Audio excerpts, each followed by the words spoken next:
के लिए आज बहुत बड़ा दिन है, खासतौर पर बीजेपी के लिए आज बहुत बड़ा दिन है और दिल्ली में शपथ लेने वाले सभी मंत्रियों को पीएम मोदी ने यहां पर बधाई भी दी है। उन्होंने कहा कि दिल्ली सरकार में मंत्री पद की शपथ लेने पर प्रवेश साहिब सिंह जी, आशीष सूद जी, सरदार मनजिंदर सिंह सिरसा जी, रविंद्र इंद्राज सिंह जी, कपिल मिश्रा जी और पंकज कुमार सिंह जी को बधाई। ये टीम जोश और अनुभव का खूबसूरती से मिश्रण करती है और निश्चित रूप से दिल्ली के लिए सुशासन सुनिश्चित करेगी। उन्हें शुभकामनाएं। तो पीएम नरेंद्र मोदी की ओर से यहां पर तमाम 6 मंत्रियों को शुभकामनाएं दी गई है, क्योंकि अब दिल्ली की सत्ता बीजेपी की हो चुकी है। 27 साल बाद ये सत्ता यहां पर बीजेपी को हासिल हुई है और ऐसे में मन लगाकर अब कैसे काम किया जाए, धरातल पर तमाम वादों को कैसे पहुंचाया जाए, कैसे आगे का जो एक्शन प्लान है वो तैयार किया जाए, उसको लेकर चर्चा बेशक यहां पर होगी, लेकिन मनोबल बढ़ाना हर किसी की जिम्मेदारी यहां पर होती है। और ऐसे में प्रधानमंत्री नरेंद्र मोदी क्योंकि वरिष्ठ हैं, तो ऐसे में उनकी ओर से भी यहाँ पर शुभकामनाएं देकर तमाम जो मंत्री पद थे उनको शुभकामनाएं दी गई और उनका मनोबल बढ़ाया गया। और दिल्ली में नई सरकार का शपथ ग्रहण पूरा हो गया है, जिसके साथ ही रेखा गुप्ता दिल्ली की नई मुख्यमंत्री बन गई।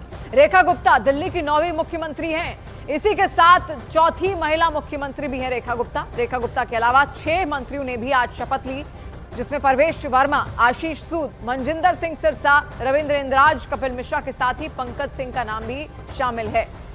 देखिए, ये कैबिनेट है यहाँ पर और इसी तरीके से कैबिनेट अब कैसे आगे काम करेगा उसको लेकर आज एक बैठक भी यहाँ पर की जाएगी और उस बैठक का हिस्सा खुद मुख्यमंत्री भी यहाँ पर होंगे। तो ऐसे में देखिए, अब इंतजार इसी बात का है कि अब आगे जो काम यहाँ पर दिल्ली में किया जाएगा बीजेपी की ओर से वो किस तरीके का होता है, कौन कौन से वादे यहाँ पर पूरे किए जाते हैं। सबसे पहले किन वादों पर चर्चा होती है, क्योंकि आयुष्मान भारत योजना को लागू करना है, उसको लेकर यहाँ पर चर्चा है। यमुना का मुद्दा भी जोर शोर से उठाया जा रहा है, यही कारण है कि आज यमुना जी की आरती भी यहां पर की जाएगी नए मंत्रिमंडल की ओर से। और दिल्ली की नई सरकार को लेकर एक बड़ी खबर और आ रही है। शपथ ग्रहण के साथ ही दिल्ली की रेखा सरकार एक्शन में आ गई है। अब से थोड़ी देर बाद दिल्ली सचिवालय वो पहुंचेंगी और शाम 5 बजे यमुना के वासुदेव घाट भी हो जाएंगी। इसके बाद यानी शाम 7 बजे दिल्ली की पहली कैबिनेट बैठक होगी। दिल्ली सचिवालय में कैबिनेट की ये बैठक यहां पर होगी। तो देखिए, अब से कुछ ही देर बाद हम तस्वीर आप तक पहुंचाएंगे जब दिल्ली की नई निर्वाचित सीएम रेखा गुप्ता अपने सचिवालय पहुंचेंगी। सचिवालय में अपना कार्यभार उनकी ओर से यहां पर संभाला जाएगा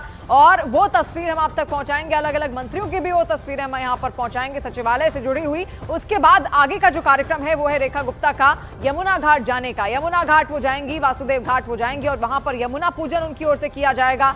माँ यमुना का पूजन यहाँ पर किया जाएगा और उसके बाद एक कैबिनेट मीटिंग होगी। ये दिल्ली की नई मंत्रिमंडल की पहली कैबिनेट मीटिंग यहां पर होगी, तो उसमें भी रूपरेखा तैयार हो सकती है। भविष्य को लेकर बातें हो सकती हैं, भविष्य को लेकर मंथन हो सकता है कि दिल्ली में अब किस तरीके से आगे बढ़ना है, कैसे एकजुट होकर ये काम करना है।